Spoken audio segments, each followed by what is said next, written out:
Okay let's go, এবারে দেখো। Thuong Thuong সা হুর। হ্যাঁ টুনটুনি পাখি, টুনটুনি বাহু। আরে ভাই টুং টুং সাহুর, বালা মতো বুঝলাম না। এবার আসুন।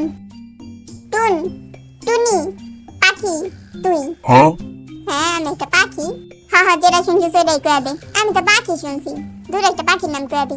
তুই একটা পেঁচা পাখি। কুত্তে কই গেছে গা? পেঁচা পাখি যে হবে পেঁচা পাখি। এবারে দেখো। আমি একা ঘরে নাচি। ও বুঝি বুঝি, আমি একা ঘরে নাচি, আমি একা ঘরে নাচি, এটা তো আমিও করি। ওই তাড়াতাড়ি শুন। আমি একা ঘরে নাচি। ওকে ওকে বুঝা গেছি। আমি একা ঘরে নাচি, এমনি নাচি দেখ এমনি। আমি একা ঘরে নাচি। ওরা ঘরে খালি নাচানাচি করতে থাকে। ফুল ভিডিওটি দেখতে চাইলে নিচে দেওয়া ভিডিওতে ক্লিক করো অথবা পিন কমেন্টে পেয়ে যাবা।